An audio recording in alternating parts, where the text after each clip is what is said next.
Baik, Assalamualaikum warahmatullahi wabarakatuh. Selamat pagi. Kali ini kita akan masuk ke materi tentang pengaruh masuknya agama Islam ke Indonesia. Yang sebelumnya sudah kita pelajari tentang teori-teori masuk agama Islam ke Indonesia. Nah, apa saja sih pengaruh dari masuknya Islam ke Indonesia? Apa saja yang berubah atau apa saja yang terjadi? Kita akan lihat. Nah, pertama kita membahas sebuah konsep yaitu akulturasi. Dalam Kamus Besar Bahasa Indonesia, akulturasi adalah pencampuran dua kebudayaan atau lebih yang saling bertemu dan saling mempengaruhi. Itu akulturasi. Maksudnya akulturasi ini adalah bertemu budaya A dan budaya B akhirnya menciptakan satu budaya baru saling mempengaruhi antar budaya tersebut. Nah, nanti akan kita lihat bagaimana dengan datangnya Islam mempengaruhi kebudayaan sebelumnya, yaitu kebudayaan agama Hindu dan Buddha. Bahkan ke kebudayaan sebelumnya lagi, yaitu kebudayaan pra-Islam, zaman kepercayaan animisme, dinamisme, dan lain sebagainya. Nanti akan kita lihat itu bagaimana Islam mempengaruhi budaya sebelumnya, yaitu Hindu Buddha. Sebelum masuknya Islam kita banyak yang menganut agama Hindu dan Buddha, dan juga Islam mempengaruhi kebudayaan-kebudayaan yang lain sebelum datangnya Hindu Buddha. Oke, kita mulai. Nah, pertama kita lihat dari seni bangunan. Dengan masuknya Islam, terdapat beberapa perubahan ataupun beberapa kemajuan, yaitu dari segi bangunan, ya, arsitektur. Islam di Arab, ya, awal mula ajaran Islam ini menggunakan menara sebagai tempat untuk mengumandangkan azan. Nah, namun di Indonesia untuk menara tidak. Kemudian bentuk atap. Atap di Arab itu menggunakan konsep kubah. Nah, sedangkan di Indonesia kita tidak menggunakan konsep kubah itu. Kita menggunakan namanya limas, ya, bentuknya limas. Kemudian dari bawah ke atas mengecil seperti nanti akan saya kasih lihat contohnya. Nah, ini kenapa bisa seperti itu? Nah, tadi saya bilang ada budaya nenek moyang kita, ada budaya Hindu Buddha, ketemu dengan budaya Islam, terciptalah budaya yang baru, ya, yang saling mempengaruhi. Kemudian dari segi penempatan bangunan, biasanya masjid, ya, itu diletakkan di dekat kota, di pusat kota atau dekat dengan istana. Nah, ini fungsinya apa? Itu ada fungsinya. Fungsinya adalah untuk, ya, melambangkan sebuah kemakmuran, melambangkan sebuah kejayaan Islam. Kemudian melambangkan bahwa yang punya istana, si raja ini ada agamanya, dekat dengan agama. Ya, ini kalau kita kita lihat budaya sebelumnya hampir-hampir mirip. Raja adalah turunan dewa, gitu kan? Raja adalah turunan dewa. Nah, kalau Islam masuk, raja adalah orang yang beriman. Sultan adalah orang yang beriman dekat dengan agama. Nah, ini kenapa diletakkan masjid itu di dekat pusat kota atau dekat dengan istana. Nah, kemudian ada konsep tentang beduk dan kentongan. Nah, ini juga nih, di Arab nggak ada beduk, nggak ada kentongan juga. Mereka pakai ajen dari atas, naik ke atas menara, mereka mengumandangkan azan. Nah, di Indonesia menggunakan beduk. Kenapa? Karena memang beduk dan kentongan itu sejak zaman Hindu Buddha menjadi sebuah penanda. Misalnya ada kebakaran, misalnya ada hal-hal yang penting yang masih dikabarkan ke warga atau untuk mengumpulkan warga, menggunakan beduk dan kentongan. Nah, itu kan informasi. Nah, kemudian dari segi bangunan lagi, ada makam, ya.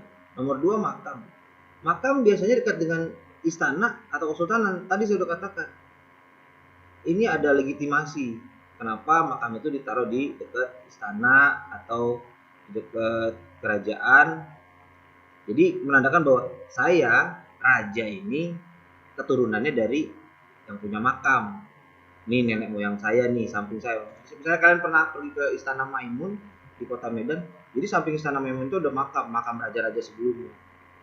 Yang melambangkan bahwa raja yang ada sekarang adalah keturunan dari raja yang sebelumnya yang meninggal di samping.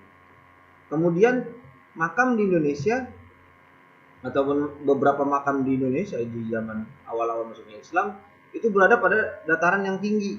Ya, kita pernah belajar bahwa orang animisme dinamisme menganggap bahwa langit itu adalah surga dan tanah bawah tanah itu adalah neraka.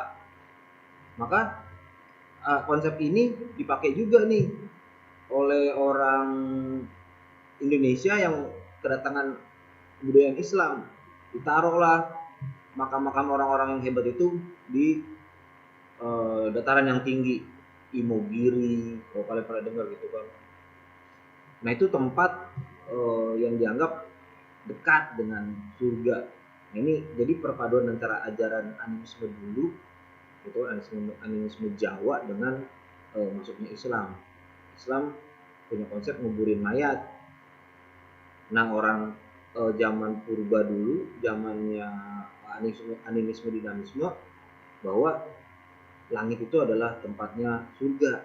Nah ketemu nih campur, ya udah naruh makam di pegunungan. Nah kemudian penggunaan nisan ini juga adalah sebuah perpaduan antara budaya Hindu dengan budaya Islam. Kalau kalian mungkin pernah pergi ke Arab atau kalian pergi ke pusat-pusat Islam yang ada di wilayah Arab, kalian akan jarang menemukan yang namanya nisan karena memang tidak diajarkan menggunakan nisan itu di sana. Jadi Indonesia kenapa pakai nisan gitu kan pertanyaannya? Kenapa orang Indonesia pakai nisan? Kok di Arab nggak ada nisan? Ya, hanya pembesar-pembesar saja ataupun orang-orang besar saja yang pakai nisan. Yang orang rakyat biasa datar aja itu. Nah, kenapa kayak gitu? Karena kita mengadopsi ajaran sebelumnya yaitu ajaran Hindu. Raja yang berkuasa dibikinin candinya, dibikinin makamnya, tempat menaruh abu. Nah, setelah masuknya Islam kan raja nggak ada, adanya sultan. Nah gimana cara menghormati sultan kalau udah meninggal? Sultan dibikinin nisan yang gede-gede, yang bagus-bagus, menandakan bahwa dia ini orang hebat. Jadi zaman dulu gitu, dan awal masuknya Islam, nisan itu menandakan bahwa yang meninggal itu orang hebat, yang pakai nisan itu orang hebat, yang nggak pakai nisan ya orang biasa. Tapi kalau sekarang karena mungkin perkembangan zaman, nisan juga udah gampang dibuat, murah gitu, alat-alatnya juga mudah gitu, pakai pahat, bahkan pakai papan, maka dipakailah nisan walaupun dari sebilah kayu gitu ya, ditulis pakai cat aja, pakai nisan. Tapi kalau dulu orang besar saja yang pakai nisan. Nah kita lihat, nah ini ya contohnya, ini Masjid Agung Demak, bertingkat dia, dari yang gede, kecil gitu kan. Ini sama seperti Punden Berundak, sama seperti konsep Candi Borobudur, dari gede ke kecil ke atas, melambangkan bahwa semakin tinggi semakin suci.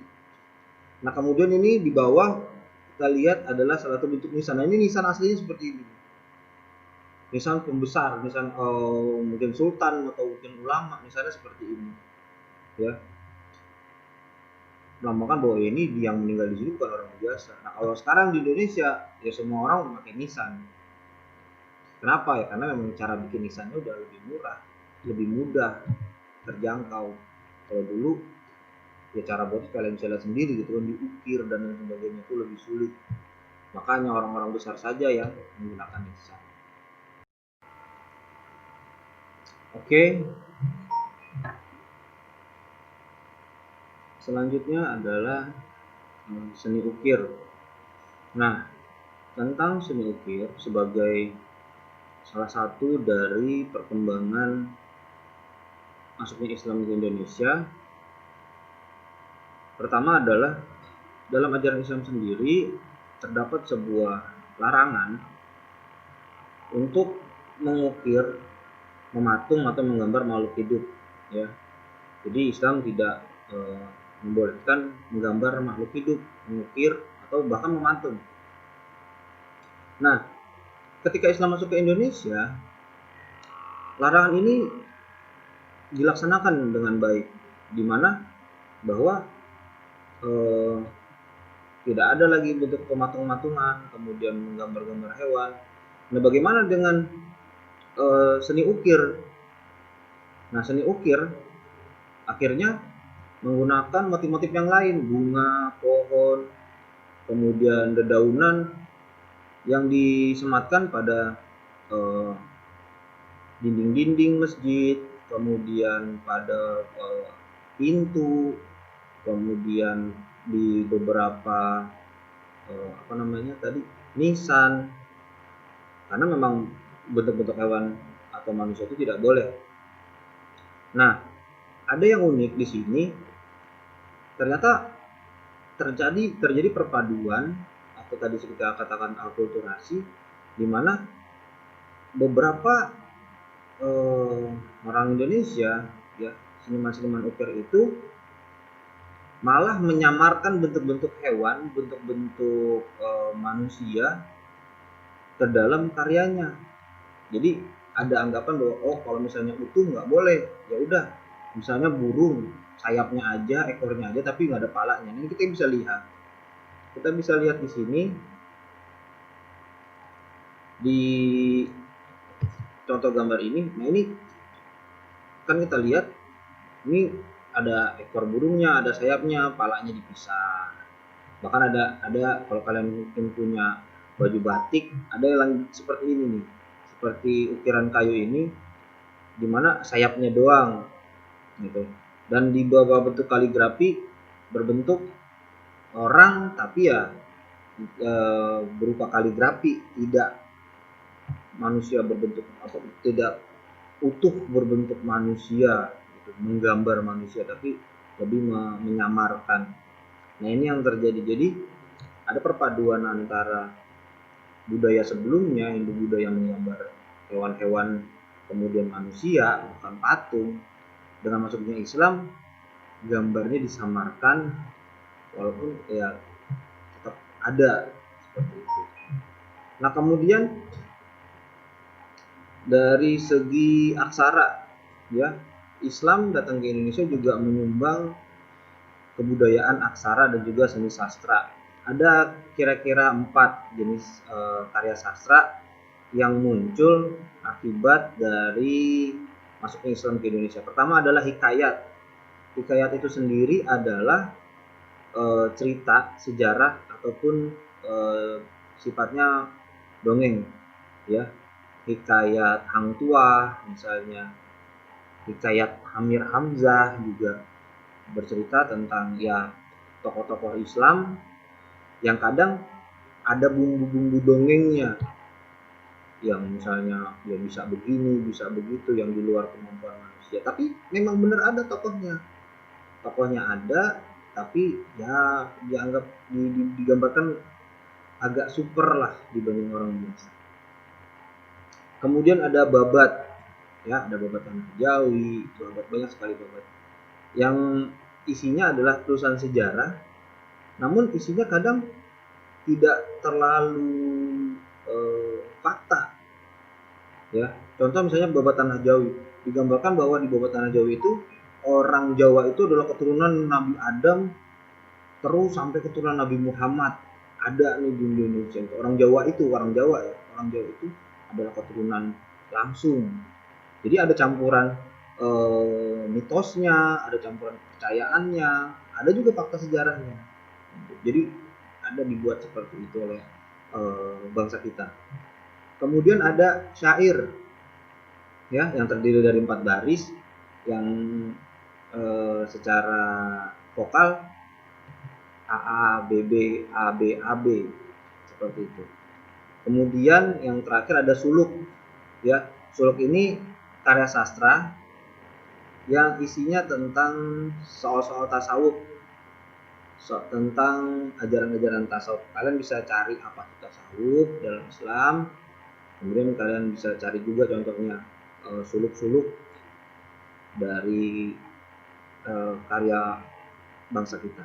Nah, ini contoh, saya kasih satu contoh. Ini syair yang digubah oleh Amir Hamzah, ya, Hamzah Pansuri.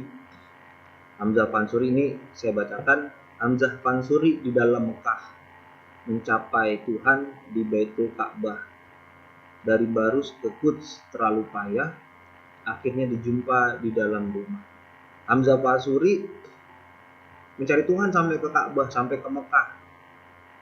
Ya, dari Barus, kampungnya dia di Sumatera sana, sampai ke Baitul Quds, ya, sampai ke tanah suci.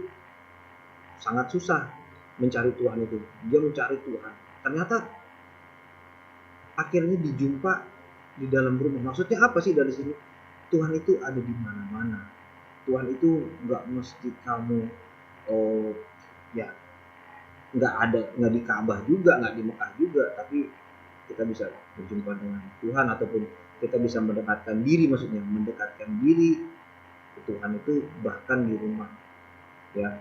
Jadi nggak mesti kamu misalnya kamu nggak mesti harus ke Mekah, nggak mesti kamu mencarinya di tanah Arab sana, karena Allah itu dekat. Ini kan kalau kita tafsirkan bahwa nggak usah jauh-jauh karena Tuhan itu dekat dengan kita. Ini kan maknanya sangat dalam sekali. Nah, kemudian terakhir ada kesenian. Ada beberapa kesenian dengan masuknya Islam itu menjadi khasanah baru. Misalnya debus. Ya, kalian mungkin tahu sendiri debus, orang dipotong, tahan kebal dan sebagainya. Nah, itu diawali dengan membaca ayat Al-Quran. Jadi maksudnya debus ini adalah kesenian yang bisa saya gambar gini. Kalau kamu dekat dengan agama, kamu dekat dengan Tuhan, kamu dibacok, diapain segala macam, kamu bisa kebal. Kira-kira penggambaran dari para seniman debus itu seperti itu. Walaupun kalau misalnya kita pelajari, ya yang namanya kebal ataupun ya, yang sejenis-jenisnya itu sebenarnya di dalam Islam itu tidak ada. Nabi Muhammad sendiri dan beberapa nabi-nabi gitu kan, Nabi Musa, kemudian Nabi Isa, ya dipanah kena darah gitu. Nabi Muhammad ya beberapa kali giginya patah, badannya kena panah. Kurang dekat apalagi Nabi Muhammad dengan Allah gitu kan, seorang nabi, seorang rasul, tapi dipanah tetap dipanah. Nah, masalahnya adalah ada beberapa orang di Indonesia sholat kagak, ibadah kagak, dibacok nggak mempan. Nah, ini sangat aneh gitu ya, ibadahnya enggak tapi kok bisa kebal gitu. Nah, kemudian ada, nah kalian pikirkan aja yang tadi itu. Kemudian ada tari saudati ya, dari Aceh. Tari saudati berasal dari kata saidati yang artinya permainan orang-orang besar. Saudati sering disebut saman, artinya 8. Tari ini aslinya dimainkan oleh 8 orang penari. Para pemain menyanyikan lagu yang isinya antara lain salawat Nabi. Jadi tarian ini saudati tarian yang dilakukan oleh laki-laki dengan melantunkan salawat-salawat kepada Nabi. Kemudian ada wayang. Wayang sebenarnya adalah ajaran yang muncul di zaman Hindu. Namun dengan masuknya Islam, akhirnya wayang ini mengalami transformasi, mengalami akulturasi, bukan lagi dewa-dewa ataupun tokoh-tokoh wayang Hindu yang dipentaskan, tapi cenderung ke tokoh-tokoh Islam, ke ulama-ulama Islam yang dipentaskan dalam seni wayang itu. Nah, kira-kira seperti itu materi kita hari ini. Mudah-mudahan ada manfaatnya. Kalian pelajari lagi lah ya, kalian cari-cari